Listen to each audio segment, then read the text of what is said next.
आज नगरपालिका निवडणुकीचा निकाल जाहीर झालेला आहे। अशात जर आपण पाहताल की अमरावतीच्या अंजनगाव नगरपालिकेवर या ठिकाणी भाजपाचे जे उमेदवार आहेत नगराध्यक्ष पदासाठी अविनाश गायगुले हे 124 मतांनी या ठिकाणी विजयी झालेले होते आणि त्यांच्याच विरोधात काँग्रेस 124 मतांनी काँग्रेसचा पराभव झालेला आहे। मात्र दुसरीकडे जर आपण पाहताल की 124 मतांनी भाजपाचे उमेदवार विजयी झाल्यानंतर आता काँग्रेसने आक्षेप घेतलेला आहे। काँग्रेसने रिकाउंटिंगची मागणी केलेली आहे, मात्र निवडणूक आयोगाच्या वतीने ही रिकाउंटिंग न देण्याचे या ठिकाणी त्यांनी सांगितलेलं आहे।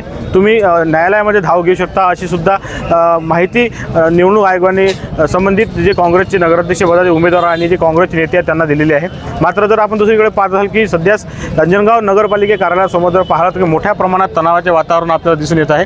या ठिकाणी जर आपण पाहत असाल की मोठ्या प्रमाणात या ठिकाणी अंजनगाव नगरवासीची या संपूर्ण जनता या ठिकाणी आलेली आहे, मोठ्या प्रमाणात मतदार आलेले आहेत। नगरपालिका कार्यालयाच्या परिसरात तणावाचे वातावरण निर्माण झालेले आहे। सर्वकडे पोलिसांचा बंदोबस्त या ठिकाणी लावण्यात आलेला आहे। कुठलीही अनुचित घटना घडू नये म्हणून पोलिसांच्या वतीने कडक बंदोबस्त लावण्यात आलेला आहे। तर दुसरीकडे जर आपण पाहाल की रिकाउंटिंग निवडणूक आयोगाने नाकारल्यामुळे या ठिकाणी खासदार बळवंत वानखेडे हे सुद्धा या ठिकाणी दाखल झाले होते। आपण जर पाहिलं की या ठिकाणी सध्या पोलिसांच्या वतीने सध्या या ठिकाणी जो गर्दी आहे गर्दीला पांगवण्याचा प्रयत्न केला जात आहे।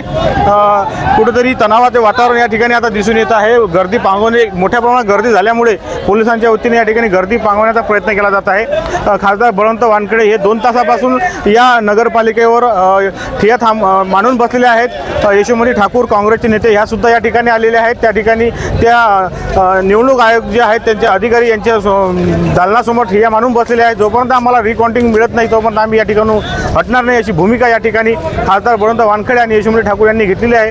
त्यामुळे म्हणजे कुठेतरी मशीनमध्ये या ठिकाणी कुठेतरी घोळ झाला का असा सुद्धा आरोप आता केला जात आहे। त्यामुळे आता निवडणूक आयोग रिकाउंटिंग देणार का आणि हे सुद्धा आता पाहणे महत्त्वाचं ठरणार आहे। मी किरण उले, जेनुका न्यूज, अंजनगाव।